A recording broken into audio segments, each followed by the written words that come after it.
പിടിച്ചുലക്കത്തക്ക രീതിയിലുള്ള പ്രതിഷേധമായി മാറിയിരിക്കുകയാണ്. കാരണം വിദ്യാഭ്യാസ മേഖലയെ കാർഷികവൽക്കരിക്കുകയും ഉന്നത പരീക്ഷകളെല്ലാം അട്ടിമറിച്ചുകൊണ്ട് BJP-ക്കാരെയും അതുപോലെ തന്നെ ഹിന്ദു ഐക്യവേദിക്കാരെയും തിരികെ കയറ്റിക്കൊണ്ട് വിദ്യാഭ്യാസ മേഖല മൊത്തം പാടെ തകിടം മറിക്കുന്ന ഈ സംവിധാനത്തിനെതിരെ പ്രതിപക്ഷം കൂട്ടായിട്ട് ഇന്ന് പാർലമെന്റിലും അതുപോലെ തന്നെ പ്രധാനമന്ത്രിയുടെ വസതിക്ക് മുന്നിലും പ്രതിഷേധങ്ങൾ നടന്നുകൊണ്ടിരിക്കുന്ന സാഹചര്യത്തിൽ നമ്മുടെ കുണ്ട്ര നിയോജക മണ്ഡലത്തിലെ ബഹുമാന്യനായ MLA-യും സംസ്ഥാന പോലീസും പട്ടാളവും ചേർന്ന് കൈകാര്യം ചെയ്യുന്ന നടപടി എന്തിനു വേണ്ടിയാണ്? നീറ്റ് പരീക്ഷ ചോദ്യം ചോർന്നത്, ചോദ്യം ചോദിച്ചതിന്റെ പേരിൽ, മുഖത്ത് വിരൽ ചൂണ്ടി ചോദ്യം ചോദിച്ചതിന്റെ പേരിൽ, പ്രതിഷേധിച്ചതിന്റെ പേരിൽ അങ്ങനെ കൈകാര്യം ചെയ്താൽ അത് ചോദിക്കാൻ ഇവിടെ സംഘടന ഉണ്ട് എന്ന് ഇന്ന് തെളിയിച്ചു കൊടുത്ത ദിവസമാണ്. അഭിമാനപൂർവ്വം പറയുന്നു. രാഹുൽ ഗാന്ധിയുടെ നേതൃത്വത്തിൽ നമുക്കറിയാം, ഇന്ത്യയിലെ പ്രതിപക്ഷ കക്ഷികൾ ഒന്നടങ്കം ഒരേ കുടക്കീഴിൽ നിരന്നുകൊണ്ട് ഇതിനെതിരെ സമരം നടത്തി മുന്നോട്ട്.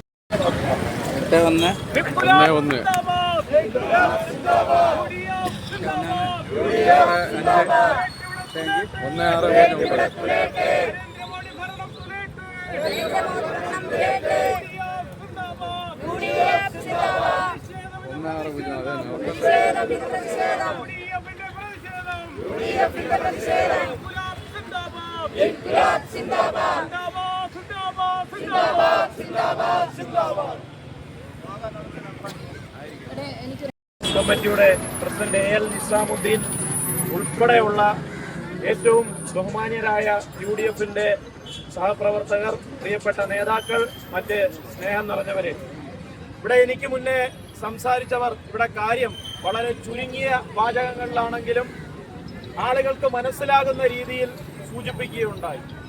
നീറ്റ് പരീക്ഷ എന്ന് പറഞ്ഞാൽ രാജ്യത്തെ നീറ്റ് പരീക്ഷയ്ക്ക് ഒരു ചരിത്രമുണ്ട്. അതിനോടൊപ്പം തന്നെ ഭരണഘടനാ ലംഘനം നടത്തിക്കൊണ്ട് ഈ ഗവൺമെന്റ് മുന്നോട്ട് പോവുകയാണ്. ഈ അവസരത്തിൽ വിദ്യാഭ്യാസ സംരക്ഷണത്തിന് വേണ്ടി UDF-ന്റെയും കോൺഗ്രസിന്റെയും നേതൃത്വത്തിൽ ഇന്ന് ഇന്ത്യൻ പാർലമെന്റിൽ ഈ വിഷയങ്ങൾ അവതരിപ്പിച്ചുകൊണ്ട് ചർച്ചയിൽ പങ്കെടുക്കണമെന്ന് പ്രതിപക്ഷ നേതാവ് രാഹുൽ ഗാന്ധി അടക്കം ആവശ്യപ്പെട്ടിട്ട് ഈ ഗവൺമെന്റ് മുഖവിലക്കെടുക്കാത്ത സാഹചര്യത്തിൽ പ്രധാനമന്ത്രിയുടെ വസതിയിലേക്ക്